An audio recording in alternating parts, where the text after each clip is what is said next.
오늘 함께 나눌 말씀은요, 시편 33편 12절 말씀, 오늘 본문 말씀 제목으로요, 하나님의 기업으로 선택받은 복이라는 제목으로 잠깐 우리 말씀에 은혜 나누겠습니다. 누군가에게 속했다, 누군가에게 선택받았다는 것은 우리에게 참 큰 하나님의 은혜고 사람들에게 큰 힘이 되는 일이기도 합니다. 그래서 사회생활을 할 때 사람들은 누군가에게 속하기를 원하고 누군가의 줄에 서기를 원합니다. 우리 연기자들한테 보면요, 그 김수현 사단이라는 게 있습니다. 그래서 거기에 보면 뭐 김혜자 씨나 윤여정 씨나 이순재 씨나 그리고 젊은 층에서는 이유리 씨 같은 굉장히 이 연기자들이 함께 작품을 쓰는 김수현 씨라는 작가의 작품에 함께 출연하게 되는데요. 그래서 그분들을 보고 김수현 사단이라고 합니다. 김수현 씨는 우리가 알다시피 우리나라의 뭐 인기 드라마 작가고, 그리고 딕션이나 어떤 연기력을 굉장히 보는 분이기 때문에 김수현 사단에 속했다는 사실만으로도 그들은 연기를 잘하고 풍부한 어떤 재능을 가진 사람이라고 인정을 받게 되죠. 그래서 이 김수현 사단에 속한 배우들은 항상 캐스팅에서 빠지질 않아요. 그리고 늘 어느 캐스팅이나 또한 연기 생활하는데 큰 힘을 받게 됩니다. 자, 이것처럼 우리도 하나님께 속한 사람, 하나님께 선택된 사람이 되면 어떠한 복이 임하게 될까요? 하나님을 내 하나님으로 삼는 사람, 오늘 본문의 말씀처럼 하나님을 내 하나님으로 삼는 사람에게는 어떤 복이 있을 것인지 오늘 말씀을 통해 잠시 동안 함께 은혜 나누는 시간 되기를 소망합니다. 오늘 본문은 시편 33편은 하나님께 대한 찬양시입니다. 시편에는 여러 시가 있죠. 찬양시가 있고 자신의 어려움을 구하는 탄원시가 있고 여러 종류의 시가 있는데 그 중에서도 하나님의 능력과 하나님의 권능을 찬양하는 찬양시입니다. 오늘 시편 33편은 특별히 누가 지었다고 저자가 명시되지 않은 시입니다. 오늘 시편의 33편의 내용을 쭉 보다 보면 오늘 본문 12절, 이 하나님의 위대하심과 정직하심과 그리고 인자하심 속에서 하나님을 자기의 여호와를 자기 하나님으로 삼고 그 하나님께 선택된 사람은 복이 있다고 이야기를 하고 있어요. 어떤 복이 있을까요? 자, 먼저 첫 번째로 하나님께서는요, 그의 선택된 사람을 위해서 물질의 경제적인 복을 주십니다. 우리가 사람이 살아가는 데 있어서요, 경제력은 삶에 매우 중요한 부분입니다. 그렇잖아요. 하나님을 믿는 사람이라고 해서 하나님의 백성이 되었다고 해서 아무것도 없이, 특히나 요즘 같은 자본주의 사회에서는 믿음만으로는 살아갈 수가 없습니다. 그래서 때로는 우리가 하나님께서 주시는 그 물질의 복과 경제적인 복을 누리고 살 수 있는, 곧 하나님의 복으로 받아들일 수 있는 믿음이 있어야 합니다. 때때로는요, 우리가 성경에도 보면 바울이나 또한 자신의 부자였지만 재산을 다 팔아서 하나님께 드렸던 바나바처럼 누릴 수 있는 경제적인 복을 스스로 이런 포기한 분들이 계세요. 목사님들도 마찬가지시죠. 선교사님들도 그러시고 자기가 누릴 수 있는 복을 스스로 포기한 분들이지만 그렇다고 해서 경제적인 풍요를 구한다는 것이 결코 저급한 복이 아닙니다. 이건 하나님께서 약속하신 복이에요. 자, 한번 볼까요? 성경에 보면 아브라함이 있었습니다. 이 아브라함은 우리가 다 알다시피 원래 부자였어요. 아브라함이 거지였다가 부자가 된 게 아니라 원래 부자였어요. 원래 부자이긴 했지만 이 아브라함이 하나님 말씀에 순종해서 가나안에 갔더니 가나안에서 더 큰 부자가 됩니다. 하나님이 어떻게 부자가 되게 하시나요? 정말 생각지도 않게 애굽에 가서 자신의 아내를 애굽 왕의 후궁으로 드러내는 그런 고난을 겪은 뒤에 아브라함의 재산은 급속하게 늘어납니다. 왜요? 애굽에서 그가 나올 때 바로 왕이 속죄의 마음으로 아브라함에게 엄청난 재산을 줬기 때문에. 그래서 성경 학자들 중에는 하갈이 아마도 아브라함이 바로에게서 받은 선물 중에 하나였을 것이다. 하갈이 종이었잖아요. 그런 이야기를 하기도 합니다. 그리고 아브라함이 얼마나 복을 받았냐면 가나안의 토착 왕들을 그들과 함께 전쟁을 하고 전투를 벌여서 승리할 수 있을 정도로 막강한 군사력을 가졌던 그런 부자가 되었습니다. 우리가 특별한 사명이 아니라면요, 특별히 이제 목회를 하시거나, 물론 목사님들도 풍요로우신 분들 많이 계세요. 더더욱이 좋죠. 우리가 풍요의 복을 받으면 얼마나 좋아요. 막 나눠주고 베풀고. 우리가 특별한 사명이 아니라면 하나님께서 주시는 그 풍요의 복도 누릴 수가 있어야만 합니다. 이건 역시 하나님께서 자신의 기업이 된 사람들에 대해 주신 복이라는 거예요. 자, 하나님이 자신의 자녀들에게, 우리 아마 목사님, 사모님도 똑같은 마음이실 거예요. 저는 아직 자녀들이 없기 때문에 그런 마음을 잘 모르겠는데 어떻게 해서 우리 아이들에게 잘해주고 싶잖아요. 그렇죠? 기왕이면 더 좋은 입혀주고 싶고, 기왕이면 더 좋은 학원 보내주시고 싶고, 더 많은 걸 누리게 해주고 싶잖아요. 이게 하나님의 마음이라는 거죠. 하나님도 우리에게 더 많은 것을 베풀고 싶으시고 더 많은 것을 주고 싶으시고, 심지어는 자신의 자녀들을 위해서, 저는 그런 사연을 볼 때마다 개인적으로 마음이 참 아픈데, 기러기 아빠들, 자기는 여기서 평생 돈을 벌어 온전히 가족한테 보내는 그런 희생까지도 하죠. 왜죠? 나의 자녀들이 어떻게 하면 더 풍요롭고 더 잘 살게 할 수 있기 위해서. 어쩌면 하나님의 마음도 우리에게 마찬가지라는 겁니다. 하나님께 선택받은 자, 그리고 하나님의 기업이 된 사람은 하나님이 이렇게 물질의 복으로도 채우신다는 사실입니다. 그래서 하나님의 선택받은 자라고 믿음이 있으시면, 우리가 여호와 하나님을 우리 하나님으로 믿었다면 하나님이 주시는 이 물질의 복을 위해서도 기도하고 누리는 성도님들이 되시기를 소망합니다. 우리가 그럼 이런 얘기가 나올 수가 있어요. 왜 그럼 예수님 믿고도 가난한 사람들이 있나요? 그 사람들은 하나님께 선택을 받지 못했나요? 아니면 그 사람들은 하나님을 잘 못 믿기 때문인가요? 두 가지가 있어요. 하나님께서 그들에게 아직 풍요를 허락하시지 않은 이유는, 하나는 아까 말씀드렸다시피 바울이나 바나바와 같이 어떤 특별한 사명을 받은 분들, 그건 물질의 풍요가 아니고 다른 것으로 하나님께 쓰임받을 사람들에게 대해서 하나님이 물질의 풍요를 주지 않으십니다. 성경에 보면요, 선지자들 중에 배불리 먹고 산 사람이 아무도 없어요. 그렇죠? 엘리야는 뭐 대표적이고요. 엘리야는 오죽하면 하나님이 굶어 죽지만 않게 하셨어요. 기근이 들었을 때 까마귀한테서 먹을 것을 얻게 하시고, 호라비가 과부의 집에 들어가서 먹고 살게 하시고, 하나님이 먹을 것을 주셨는데, 물론 먹고 살 수 있는 은혜를 주셨는데 부자가 됐다는 이야기는 성경에서 찾을 수가 없습니다. 사무엘 역시도 마찬가지였던 것 같아요. 왜냐하면 사무엘은 굉장히 정직하게 하나님 앞에, 이스라엘 백성 앞에 살았지만 그의 아들들이 비난을 받고 다시 사무엘이 복귀한 이유가 무엇입니까? 바로 그 아들들은 아버지와 같지 않았어요. 정직하지 않고 돈을 탐냈다는 얘기죠. 그렇다면 사무엘이 정직하게 살았다는 것은 그 아들이 돈을 탐냈다고 비난받았다는 이야기와 비교해보면 사무엘 역시 그렇게 풍요롭게 살지 않았다는 것을 우리가 알 수가 있어요. 어떤 이런 특별한 사명을 가진 분들은 하나님이 물질 말고 또 다른 은혜를 주시는 겁니다. 그리고 또 하나 어떤 과정이 있느냐, 난 특별한 사명도 없어요. 나는 선교사도 아니고 나는 목회자도 아닌데 왜 나는 가난해야 돼요? 그건 하나님께서 풍요를 주시기 전에 연단의 단계를 통과하게 하시는데 아직 그 연단의 단계를 통과하지 못했기 때문이라고 우리가 보면 됩니다. 뭐 신앙생활을 잘못해서가 아니에요. 하나님의 선택을 못 받아서가 아니에요. 아직 그릇이, 많은 것을 받을 그릇이 되지 않았기 때문에 그것을 못 받는 거죠. 우리 예원이가 있는데 누가 와서 예원이한테 용돈을 준다고 10만원짜리 자기 합수표를 주면 목사님 사모님 어떡하시겠어요? 안 맡기시죠? 어머니, 이 부모님들의 레파토리, 예원아 나중에 크면 엄마가 이거 저축에다 줄게 그렇게 되겠죠. 하지만 5천원짜리 1,000원짜리 주시면은 그건 그냥 마음대로 쓰게 놔두겠죠. 아직 예원이가 못 믿어서가 아니라 미워서가 아니라 그 큰 돈을 감당할 만한 어떤 그릇이 안 되기 때문에, 그 큰 돈을 어떻게 써야 될지 다뤄야 할지 모르기 때문에, 하나님의 자녀가 됐는데도 아직까지 내가 풍요가 없다, 나는 뭐 목회자도 아닌데, 그것은 믿음이 잘못된 것도 아니고 하나님의 선택이 없은 것도 아니고 아직 그 물질을 받을 준비가 되지 않았다는 겁니다. 그래서 그런 성도님들은 기도하셔야 돼요.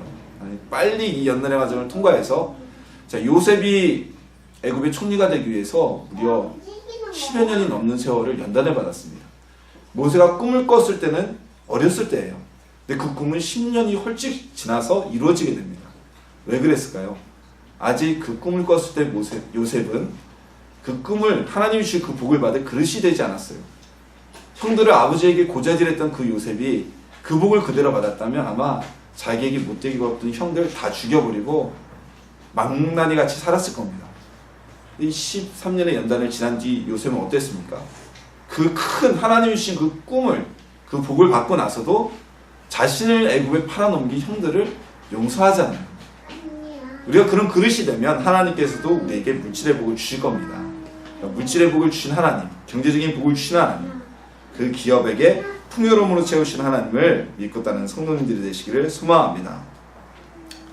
자, 두 번째로요, 하나님의 기업이 되고 하나님의 선택받은 사람은 어떠한 복을 누리냐? 바로 자손의 복을 누리게 됩니다. 우리 대대손손 옛 어른들의 말씀대로면 가문이 번성하게 된다는 거죠. 우리가 뭐 자손의 복하면 대표적으로 생각되는 사람이 있습니다. 바로 아브라함입니다.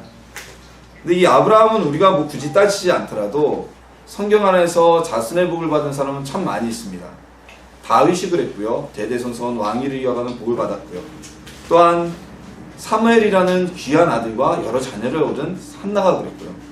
그리고 예수님이 오시기 전까지 대대손손 대제사장의 직분을 이음받을 수 있었던 아론이 그랬습니다.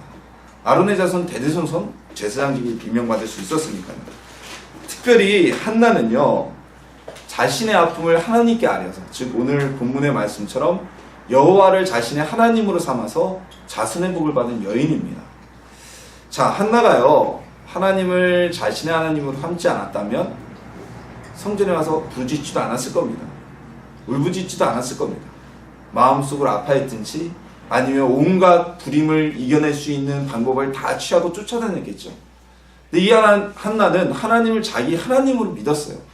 그래서 자기가 하나님께 자기 억울함을 구하면 하나님이 최소한 위로라도 해주실 거라는 사실을 믿고 있었습니다. 한나가 와서 하나님께 부르짖을 때 하나님은 엘리 제사장을 통해서 한나에게 축복하시고 그에게 사무엘이라는 아주 귀한 아들을 출산하게 도우셨습니다. 근데 복은 여기서 끝나지가 않아요. 한나는요, 사무엘 이후에도 더 많은 자녀를 출산하고 그 자녀들로부터 그동안 누리지 못하였던 마음의 평안과 기쁨을 누리면서 생을 살아가게 됩니다. 자, 근데 우리 한나를 왜 제가 자손의 복을 받은 여인으로 드냐면요, 이 한나에게 복을 주었던 엘리 제사장과 한번 비교를 해보기 위해서입니다. 엘리 제사장은요, 이때 당시 이스라엘의 대제사장이었습니다. 한나가 사무엘을 낳을 때까지는 이스라엘에 왕이 없었습니다. 그리고 사사밖에 없었어요. 그래서 이때 당시 대제사장은 이스라엘의 신권과 정권을 가진 유일한 통치자였어요. 그런 대단한 권한을 가진 엘리 제사장이고, 자기의 의가 아니라 자기 조상 어떻게 보면 잘 만나서 대제사장이 된 엘리였지만 그는 자손의 축복을 받지 못한 사람이었습니다. 그의 대를 이어서 이스라엘의 대제사장이 되어야 될 그 두 아들은 하나님이 보시기에 아주 악한 아들이었어요. 하나님이 보시기에 우리 성경에 보면 악한 자라고 하나님이 직접적으로 말씀하신 사람이 몇 명 안 되거든요. 근데 하나님 보시기에 악했다고 온갖 악행을 행했던 아들들이었습니다. 결국은 어떻게 됩니까? 엘리는요, 자기가 큰 복을 누리고 자기의 자손에게도 많은 복을 줄 수 있는 조건을 가졌지만 대제사장직을 자신의 아들들에게 넘겨주지 못하게 됩니다. 자손의 복을 받지 못했습니다. 엘리 자신은 모든 이스라엘 민족에게 존경받을 정도로 정직하고 순수하고 깨끗한 사람이었지만 그는 자녀들의 복을 받지 못했기 때문에 대제사장의 길이 그에 대해서 흥기게 되어버립니다. 그리고 그의 복은 이스라엘을 통치하고 하나님께 번제를 드리고 이스라엘 민족에 하나님의 말씀을 전하는 복은 그가 축복하였던 한 여인 한나라는 사람을 통해 낳음을 받은 사무엘에게 넘어가게 됩니다. 우리가 자녀의 복을 받는 것은 큰 복입니다. 많은 부모님들이 고심을 합니다. 내가 어떻게 하면 우리 아이들에게 더 좋은 것을 물려줄까? 어떻게 하면 우리 아이들이 더 잘 살게 만들까? 제 주변의 분들을 봐도요, 결혼하기 전에는 다 관심사가 자기에게 있어요. 근데 결혼을 딱 하고 자녀를 출산하게 되면 관심사가 바뀝니다. 제일의 관심사는 가족들 그리고 자녀들에게 옮겨가요. 그래서 저는 제 친구들하고 이렇게 식사를 하고 만나게 되면 확실히 저는 결혼한 분들이, 아직 제가 결혼 안 했지만 생각이 넓다는 게, 어른이 된다는 게, 예전에는 이야기를 하면요 우리 생각 안에서 있어요. 근데 결혼한 친구들하고 같이 이야기를 하면 생각의 바운더리 훨씬 넓어요. 넓고 깊어요. 왜? 가족이 있기 때문에 나만이 아닌 누군가를 배려할 수 있는 생각을 가지고 있게 되는 거죠. 그래서 많은 부모님들이 이제는 자녀들이 생기면 어떻게 해서건 자녀를 위해서 살고자 합니다. 나이가 들어갈수록 점점 더 그렇게 돼요. 그래서 자녀들을 위해서, 아까도 말씀드렸지만 뭐 기러기 아빠도 스스로 자처하는 거죠. 내가 내 자녀들을 위해서 내가 한번 희생하겠다. 누가 남이 시키면 하겠나요? 절대 안 하죠. 총각들이 하는 얘기가 있잖아요. 기러기 아빠 하려면 결혼하지 말아라. 이게 뭐 하는 짓이냐. 그러니까 그렇지만 내 자녀이기 때문에 당연히 기쁨으로 받아들이고 희생을 하는 겁니다.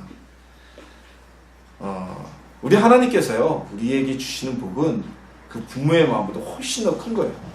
그래서 성경에 보면 꼭 따라 나오는 복이 있습니다. 하나님이 저주를 하실 때는 그 자손 3, 4대까지 저주를 내리고 하나님께서 복을 주실 때는 1000대까지 복을 이르게 한다고 꼭 축복하세요. 1, 2대도 아니에요. 1000대까지. 우리가 우리 자녀들에게 복을 받게 하는 방법은 무엇일까요? 자녀들이 잘 되게 하는 방법은 무엇일까요? 좋은 학원 보내고 중요합니다. 그리고 아이들에게 좋은 인성을 가르치기 위해서 많은 학원을 보내고 많은 것을 가르치고 유학을 보내고 이것도 물론 중요하죠. 하지만 가장 중요한 것은 우리가 하나님을 기업으로 삼는, 하나님을 나의 하나님으로 삼는, 하나님의 선택받는 길이라는 것입니다. 그렇게 되면요, 사무엘이 제사장 수업 받은 거 없어요. 사무엘은 성막 안에서 종이었어요. 종. 레위 사람도 아니고, 물론 사무엘이 레위인이었지만, 레위 지파였지만 한 종에 불과했어요. 근데 하나님께서는 이 사무엘에게 복을 주셔서 제사장의 임무를, 제사장의 직분을 넘겨받는 이스라엘의 마지막 사서로 하나님이 세우셨던 것입니다. 우리가 하나님의 기업이 되면 하나님은 우리만이 아니라 우리의 자손대대로 복을 주십니다. 우리의 자녀들이 번성하게 해주실 것입니다. 하나님이 아브라함에게 주셨던 약속처럼 하늘의 묵별같이 그리고 바다의 모래와 같이 풍성하여지는 온 세상을 다스리는 그런 뛰어난 자녀들의 복을 우리에게 주실 줄 믿습니다. 우리 하나님 안에 들어가서 하나님의 기업이 되어서 하나님께서 주시는 그 자손의 복을 받아 누리는 하나님의 자녀가 되시기를 소망합니다. 그리고 우리가 하나님을 우리 하나님으로 삼고 그리고 우리가 하나님의 선택된 기업이 되면요, 받는 가장 큰 축복이 있습니다. 부자 되는 거요. 열심히 살면 부자 될 수 있습니다. 요즘에는 열심히 안 살아도 부모 잘 만나면 부자 됩니다. 그렇죠? 금수저라고 해서. 자, 우리 자녀들이 잘 되는 거요. 내가 우리 자녀들에게 정말 투자를 열심히 하고요. 저번에도 같이 말씀을 나눴지만 한 20년짜리 계획을 세워가지고 그대로 착착착착 진행 나가면 우리 아이들이 정말 명문대 가고 사회에서 인류사회, 사회에서 하이클래스에 들어가는 그런 사람은 성장할 수도 있습니다. 노력할 수가 있어요. 근데 우리가 이런 노력으로 절대 받을 수가 없는 게 있어요. 무엇입니까? 바로 우리의 영혼의 복은 아무리 우리가 노력을 하고 계획을 세우고 투자를 해도 받을 수가 없는 복입니다. 내가 노력한다고 나의 영혼이 천국에 갈 수 있나요? 내가 투자한다고 나의 영혼이 천국에 갈 수 있나요? 신앙생활에 10년 계획을 짠다고 해서 나의 영혼이 구원받을 수 있나요? 이것은 우리의 힘으로는 절대 될 수가 없습니다. 예수님께서 12 제자를 부르셨을 때 그냥 예수님께서 가서 그들을 부르셨던 거예요.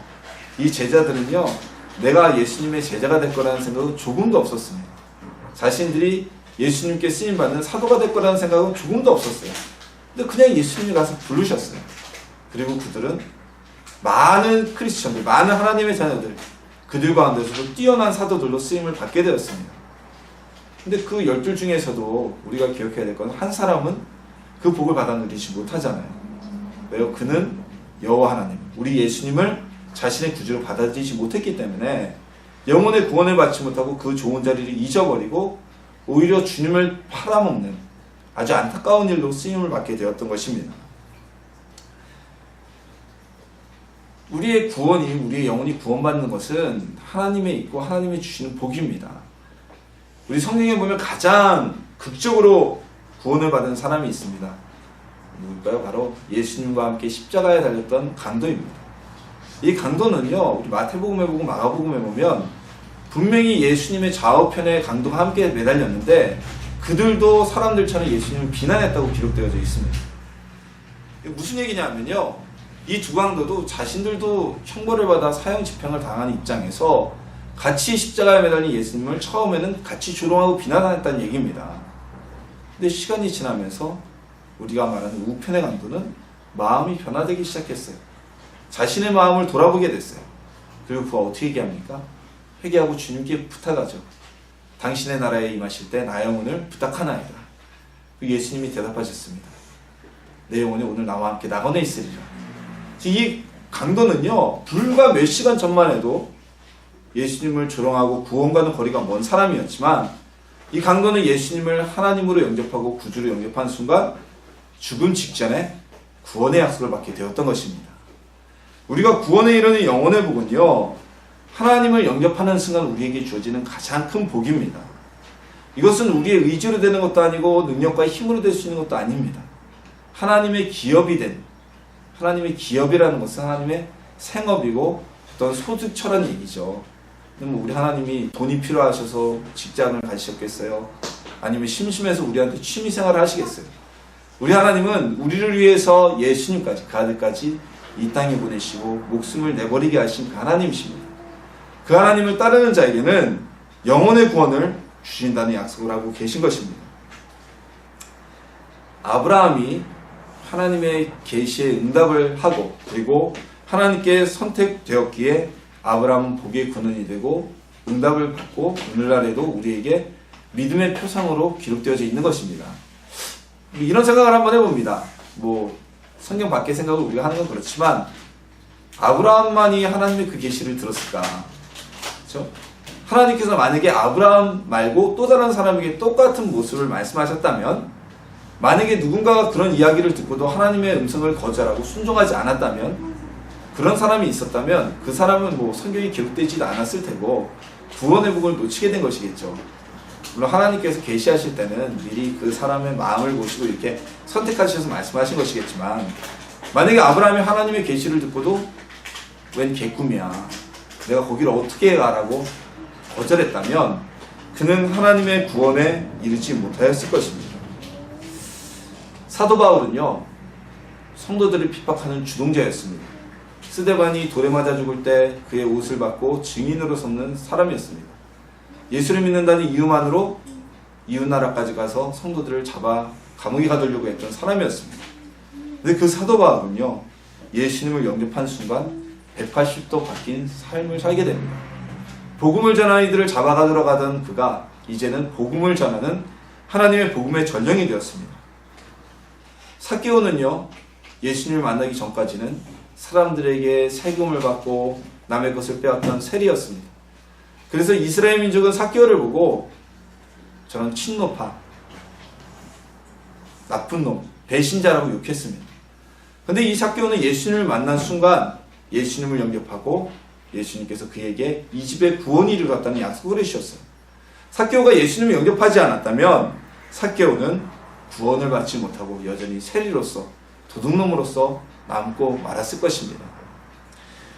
하나님을 나의 주님으로, 예수님을 나의 구주로 영접하면 그 가운데는 영혼의 복이 임하게 됩니다.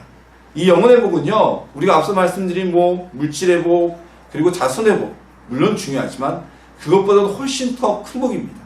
이 복은 하나님을 통해서만, 예수님을 통해서만 우리에게 주어주시는 축복이기 때문입니다.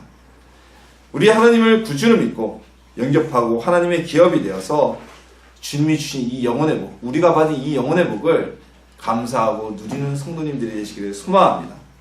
그것이 이 땅에서 어떤 복보다 가장 큰 복이라는 사실을 기억하시기를 예수님의 이름으로 소망합니다. 우리가 예수님을 구주로 영접하고 하나님의 백성이 되면요, 우린 하나님의 기업이 됩니다. 하나님의 기업, 하나님이 우리를 통해서 무엇을 얻으신다는 거예요. 무엇을 얻으실까요? 무엇을 받으실까요? 바로 우리의 삶과 우리의 생활, 우리의 모습을 통해서 하나님이 기쁨을 얻으시고 즐거움을 얻으신다는 것을 의미합니다. 하나님은 우리에게 모든 것을 주시는 분이십니다. 뭐 내가 어떤 분들은 이럴 수 있어요. 왜 이 균형을 잘 맞춰야 되는데, 나는 하나님께 영혼의 복을 받았기 때문에 물질의 복, 자녀의 복 필요 없어. 이런 분들이 있을 수 있어요.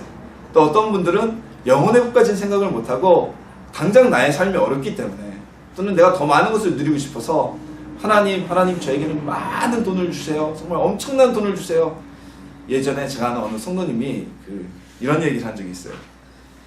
목사님한테, 목사님, 저는 하나님께 기도해서 돈벼락마저 주고받았으면 좋겠어요. 그러니까 목사님이 한마디 하셨어요. 뭐라고 하셨냐면, 제가 부교육자일 텐데 목사님께서 그분한테, 아니 돈벼락 맞아가지고 죽으면 써보지도 못하고 무슨 소용이 있냐고. 축복을 받아서 누리고 써야지, 맞아 죽으면 무슨 소용이 있냐고 그런 말씀을 하신 적이 있는데, 어떤 분들은 그냥 오로지 이 땅에서의 것을 위해서 기도하시는 분들이 있습니다. 또 어떤 분들은 오로지 나의 자녀들, 내가 우리 자녀들이 잘 되면 나는 뭐든지 할 수 있다고 거기에만 매달리시는 분들이 있어요. 근데 우리 하나님은요, 이 세 가지 복을 다 주시는 분입니다. 물질의 복도 주시고요, 영혼의 복도 물론 주시고요, 그리고 하나님 우리에게 자녀의 복도 주시는 하나님입니다. 근데 그 복은 내가 믿는 만큼만 나에게 다가와요. 내가 물질의 복만 바라보고 물질의 복만 추구한다면 우리에게 보이는 것은 그거밖에 없기 때문에 우리가 받은 다른 것을 누리지 못하게 될 때가 있습니다. 우리 하나님이 주신 이 모든 복을 누리는 성도님들이 되시길 소망합니다. 어떠한 노력으로 무엇보다도 이 땅에서 부자 되는 것 열심히 하면 돼요. 그리고 우리의 자녀들이 잘 되는 것 내가 투자하고 헌신하면 될 수 있어요. 하지만 우리에게 주어진 가장 큰 복은 영혼의 복. 우리의 노력과 우리의 힘과 우리의 어떠한 능력으로 얻을 수 없는 그 영혼의 복을 주신 그 하나님, 그 예수님께 대해서 더욱더 감사하시고요. 그리고 우리에게 주신 이 복, 지금은 부족할지 몰라도 언젠간 우리에게 채우실 이 모든 범사의 복 받아 누리는 하나님의 자녀가 되시기를 예수님의 이름으로 축원합니다.